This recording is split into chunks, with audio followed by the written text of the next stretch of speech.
Horror media is a genre that everyone has experienced in some shape or form, through movie classics like Friday the 13th, books written by Stephen King, or the wide range of video games out there designed to scare you. Horror media has so many subgenres that there's bound to be something within this genre that is destined to scare you, like gore horror or goblins going goblin mode. However, with video games, there's something about its instructiveness that can make the horror feel much more real, like being powerless when the power runs out in Five Nights at Freddy's, or getting stuck in a Resident Evil game with no ammo. Although these are two good examples at expressing different types of fears, there is one type of fear that, when you do think about it, is much more horrifying than any other fear you could imagine, and that is the fear of the imaginary, the fear of the unfolding fiction that we can experience in Alan Wake.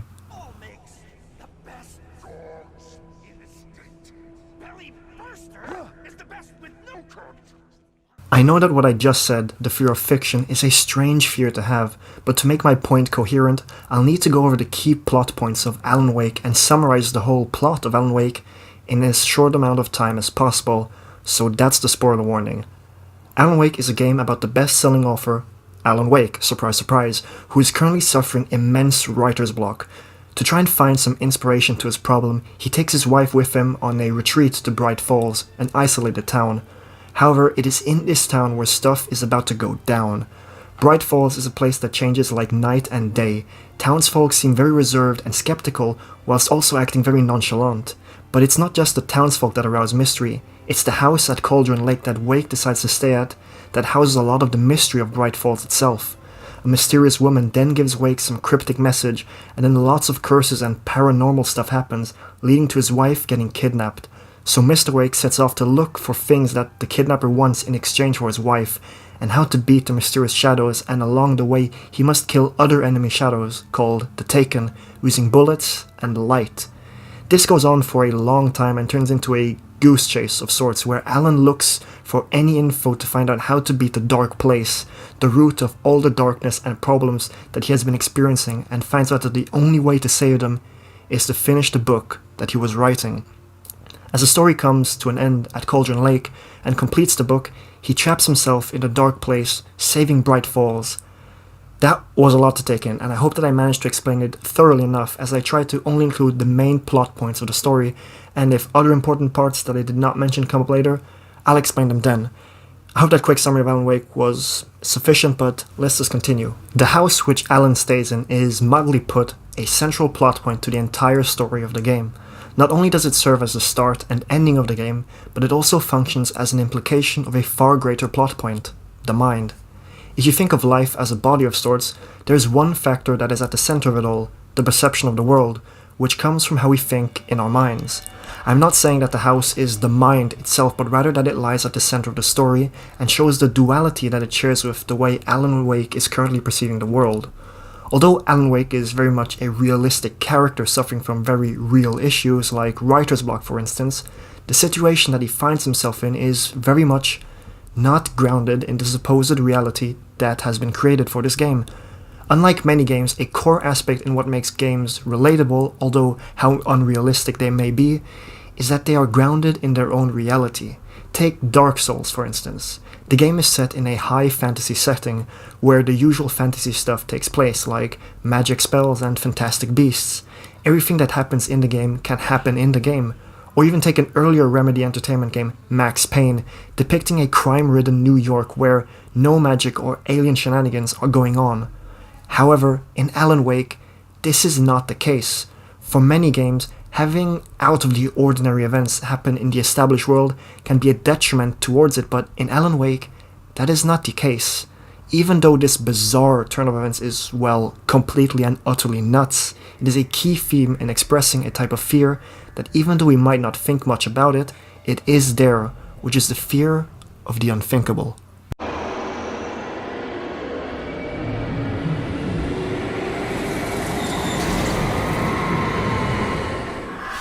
The fear of the unimaginable, if you think about it, is one of the scariest things that you can imagine because it can mean only one thing, which is that you have lost touch with your mind.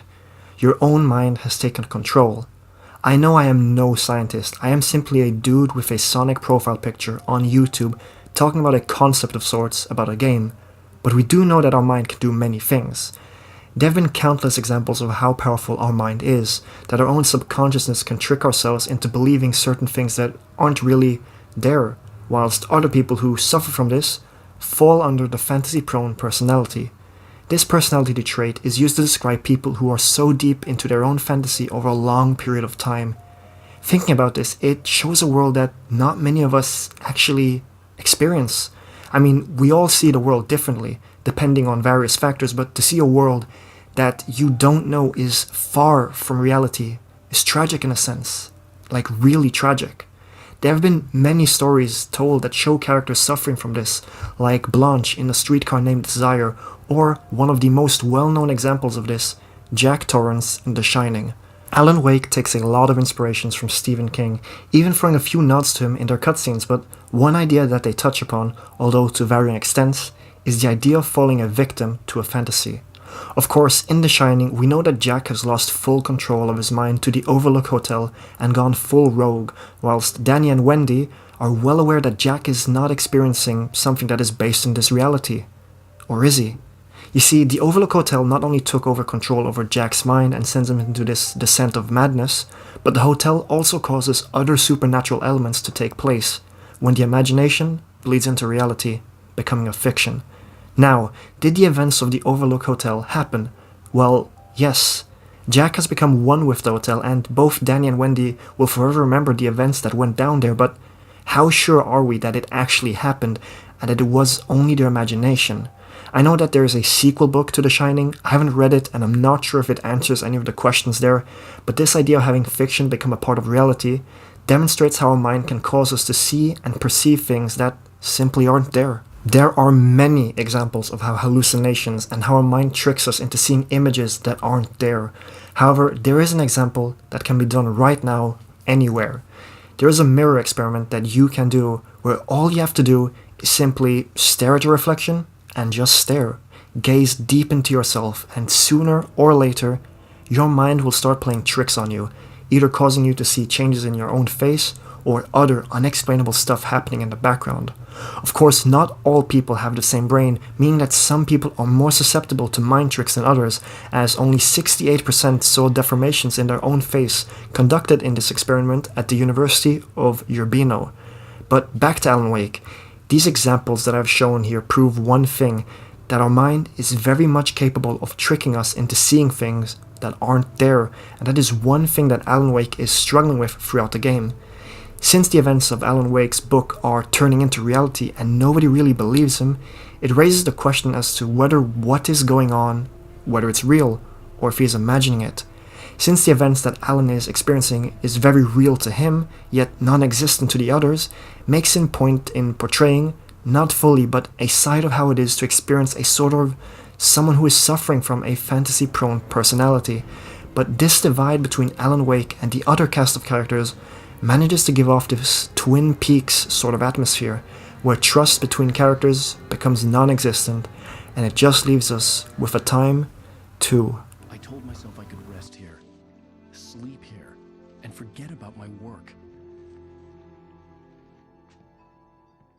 I've been going on about how much our mind can do and why it is scary how our imagination can just take off, and Alan Wake manages to do so in many ways. Alan Wake is quite difficult to classify as a traditional horror game because it's more of an action game with horror elements, which is how the creator of the game, Sam Lake, would describe it.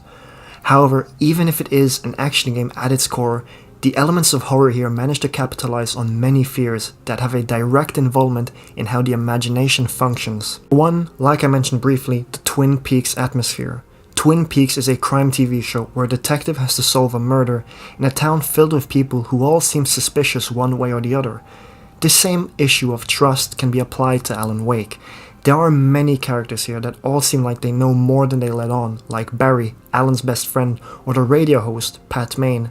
However, it's not just that some of the characters seem to be hiding something, but also that some of them are very upfront about knowing something, like the Rockstar twins. This whole vibe of uneasiness about trust stems from the brain and relates back to loneliness. If no one out there is willing to believe you and you are on edge whether to believe them, it creates this back and forth in the brain. However, as the game continues, the trust and feelings you have towards certain characters start to clear up once you realize one important thing.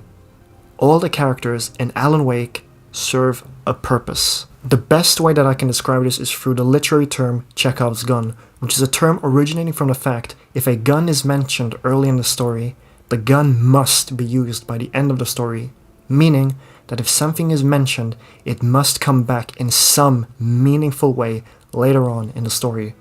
Well, if we are talking about actual objects that act as Chekhov's gun in Alan Wake, there wouldn't be that many, I believe, but if we view the characters as objects, or tools rather, then we are onto something that helps create the uneasiness in our minds. I mean it, every single character that you have some sort of interaction with comes back in some shape or form. If we take the intro to Alan Wake, as he is riding the ferry into Bright Falls and then goes into the diner, there are two key people we come across, the first being an NPC on the phone on the ferry, who turns out to be the kidnapper of Alan's wife, and at the diner, an old lady is afraid of going into the dark halls of the bathroom, which is the Lady of the Light, who keeps one of the weapons to destroy the darkness, a clicker from Alan Wake's childhood, which then brings us back full circle. Upon your realization, the game toys with your mind about who or what is your enemy, managing to create lots of scenarios in your head that may very well turn out to not be true. One final point I want to cover is the core gameplay aspect of Alan Wake, the idea of light versus darkness. Not only is this rooted into the story of the game, but it's also present in the game. You use a flashlight to stun enemies and hit them, you stand under lamps to regain health, and then the Taken cannot spawn in the light. This trope, which is very common in horror media, i.e. darkness is scary, but the way it's used here is very integral to how our mind perceives the game. Just as our mind is working out multiple scenarios that could end up being our demise in the story, darkness is a catalyst in this process. Going back to our mirror experiment that I talked about earlier, how our mind plays tricks on us when virtually nothing is happening, darkness works the same way as the mirror does. As our vision is blurred and limited, it is left up to our minds to paint out the rest of the image that we see, and if our mind is allegedly on edge as to how the story has evolved, our mind could very much be the main factor leading to our own demise. I had to go to the lighthouse. I knew there was something important waiting for me there.